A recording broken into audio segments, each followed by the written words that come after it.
महाराष्ट्रामध्ये एक असं मंदिर आहे जे फक्त मंदिर नाही पण एक कथा आहे आणि एक अद्भुत शिल्पकला आहे। त्या मंदिराचं नाव आहे कोपेश्वर मंदिर।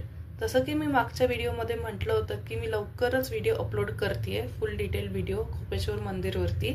सो मी आता हा एक फुल डिटेल व्हिडिओ बनवलेला आहे, चला आपण एकत्र बघूया। कोपेश्वर टेम्पल जे आहे ते लोकेटेड आहे खिद्रापूरमध्ये, कोल्हापूरच्या जवळ। हे मंदिर 7व्या ते 12व्या शतकादरम्यानचे असून त्याची उभारणी शिल्हार आणि यादव काळात पूर्ण झाली। या मंदिरामागे एक रोचक पौराणिक कथा आहे। जेव्हा माता सतीने यज्ञात आत्मदहन केले तेव्हा भगवान शिव अत्यंत रागात आले आणि त्या रागाच्या रूपाला म्हणतात कोपेश्वर। म्हणतात भगवान विष्णूंनी त्यांना शांत केलं आणि म्हणूनच इथे तुम्हाला 2 लिंग दिसतात, एक शिवांचं आणि एक विष्णूंचं। तुम्ही सनराईज किंवा सनसेटला पण येऊ शकता आणि बेस्ट टाइम टू व्हिजिट आहे ऑक्टोबर ते फेब्रुवारी आणि महाशिवरात्रीला इथे माहोल काही वेगळाच असतो। या मंदिरात 4 मुख्य भाग आहेत। पहिलं जे आहे ते आहे स्वर्ग मंडप, दुसरं जे आहे ते आहे सभा मंडप, तिसरं जे आहे ते अंतराळ मंडप आणि चौथं जे आहे ते आहे गर्भगृह। गर्भगृहामध्ये आधी विष्णूंचं लिंग आणि मग शिवांचं लिंग आहे, जे खूपच युनिक आहे। आता बघा या मंदिराची सर्वात खास गोष्ट म्हणजेच स्वर्ग मंडप। हे एक गोलाकार मंडप आहे ज्याचं छत पूर्णपणे ओपन आहे, म्हणजेच थेट आकाश दिसतं। खूप सुंदर सुंदर कोरीव स्तंभ आहेत आणि प्रत्येक स्तंभ वेगवेगळ्या डिझाईनचे आहेत। स्वर्ग मंडप हा मंदिराचा सर्वात खास भाग आहे। याची रचना गोलाकार आहे आणि छत पूर्णपणे उघडं आहे। मंडपात खूप सुंदर सुंदर कोरीव खांब आहेत। या मंडपातून वर पाहिल्यावर आकाश थेट दिसतं, त्यामुळे याला स्वर्ग मंडप म्हणतात। याचा अर्थ पृथ्वी आणि स्वर्ग यांचा प्रतीकात्मक जोड। सभा मंडप हा भाग स्वर्ग मंडपाच्या पुढे आहे।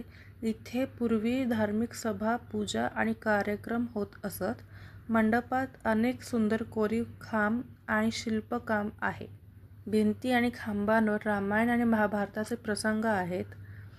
नृत्य करणाऱ्या स्त्रिया आहेत आणि देवदेवतांच्या मूर्ती आहेत।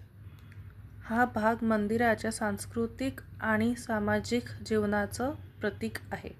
या मंदिराच्या भिंती म्हणजेच एक जिवंत संग्रहालय आहे। इथे तुम्हाला दिसतील रामायण, महाभारताचे प्रसंग किंवा जे नृत्य करणारे कलाकार आहेत ते, देवदेवतांचे मूर्ती आणि प्राचीन जीवनशैलीचे सुंदर चित्रण। अंतराळ हा जो भाग आहे, सभामंडप आणि गर्भगृह यांच्यामधला पॅसेज आहे, याला अंतराळ किंवा मग वेशी असंही म्हणतात। इथे वातावरण खूप शांत आणि गंभीर असतं कारण आपण मुख्य देवस्थानजवळ पोचत असतो। गर्भगृह हा मंदिराचा सर्वात पवित्र मुख्य भाग आहे। इथे महादेव म्हणजेच कोपेश्वर आणि विष्णू म्हणजेच धोपेश्वर यांची लिंग रूपात पूजा होते। विशेष म्हणजे आधी विष्णूंचं लिंग आणि मग नंतर शिवांचं लिंग आहे। गर्भगृहात वातावरण खूप शांत असतं। इथे भक्त मनापासून दर्शन घेतात आणि प्रार्थना करतात। हा परिसर पूर्वी कोपम म्हणून ओळखला जात होता आणि येथे चालुक्य, चोळ आणि यादव यांच्या ऐतिहासिक युद्धे झाली होती। इथे पोचण्यासाठी तुम्ही कोल्हापूरवरून इझिली रोड ट्रिप करू शकता। काही सेफ्टी टिप्स आहेत, जसं की स्टोन फ्लोरिंग असल्यामुळे काळजी घ्या, पाणी सोबत ठेवा आणि हेरिटेज स्ट्रक्चर असल्यामुळे कार्विंग्सला टच करू नका। मंदिराजवळ बेसिक खाण्याची सोय आहे, पण तुम्ही कोल्हापूरमध्ये फेमस कोल्हापुरी फूड नक्की ट्राय करा। कोपेश्वर टेम्पल म्हणजेच फक्त एक धार्मिक स्थळ नाहीये, हे आहे इतिहास, कला आणि श्रद्धेचं सुंदर मिश्रण। जर तुम्हाला पीसफुल डेस्टिनेशन्स आवडत असतील तर हे ठिकाण तुमच्या बकेट लिस्टमध्ये नक्की ॲड करा। व्हिडिओ आवडला असेल तर लाईक करा, चॅनलला सबस्क्राईब करा आणि कमेंटमध्ये नक्की सांगा पुढचं डेस्टिनेशन कोणतं पाहिजे।